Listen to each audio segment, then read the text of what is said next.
Daily Dose of Dopamine. My name is Robert, and I'm here today joined by a new friend. Her name is Barbara. Barbara, how are you? I'm doing great. How are you today? I'm great. I am honestly, and I mean this sincerely, greater having met you. I stumbled across your work through our mutual friend, Sharon Krisher, aka Twitchy Woman, Yeah. and you're going to be speaking to her group coming up. Is that correct?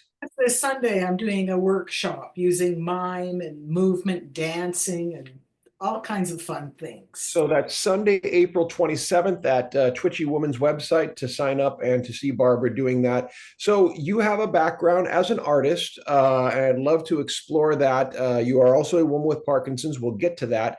Tell me about your how you got into becoming a mime. Was that direct route, or did you come into that through another angle?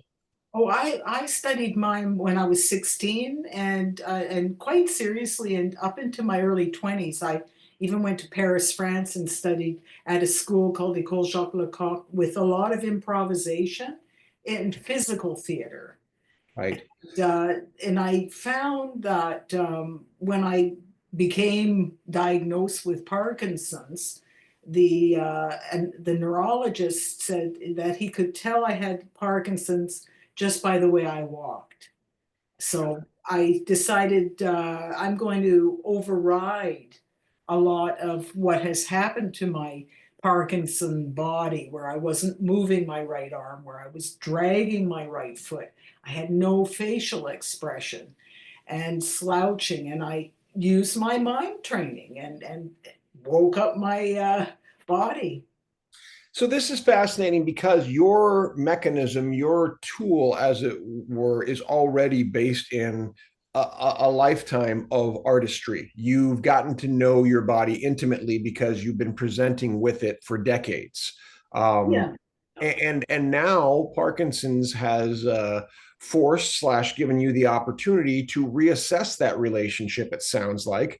And what has that process been like? First of all, let's talk about. I mean, my book is called Acceptance, and it's been the depth of that one of the difficulties many people face in Parkinson's is acceptance. So your journey to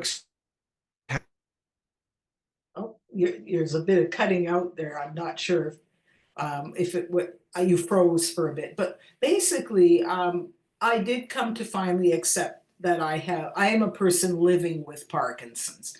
I'm not my disease, and I'm not going to have it stop me from being happy and living a productive life. In fact, I got very angry at Parkinson.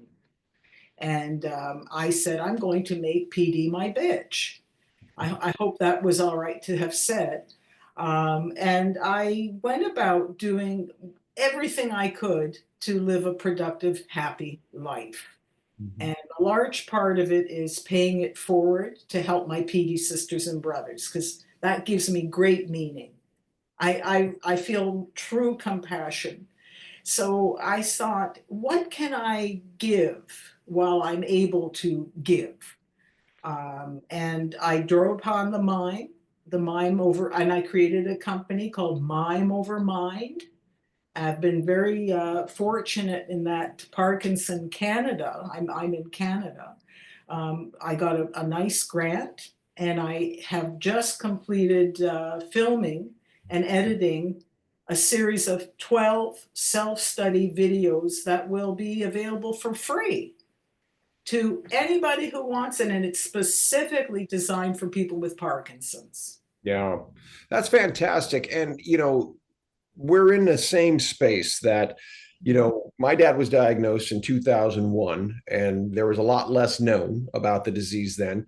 And it was strictly at that point a motor disease. People didn't at all talk about the psychosocial, cognitive, emotional. And over the years, it just became very clear to me with my background in improvisation and also doing work in the community, saying, why aren't people talking about this side? I'm happy for the exercise research. I'm happy for DBS. I'm happy for, any research into new pharmaceuticals. But Yes. there's a massive component here of the person themselves that we're not exploring. Oh, yeah. So that really is, I think that's the great unknown, the great untapped, and it's almost infinite in its scope. Well, it's changing. I'm working with three researchers through the University of Guelph in Canada. They've been working with the development of the mime over mind training, Right. and we're finding the arts, improvisation, mime, dancing, singing.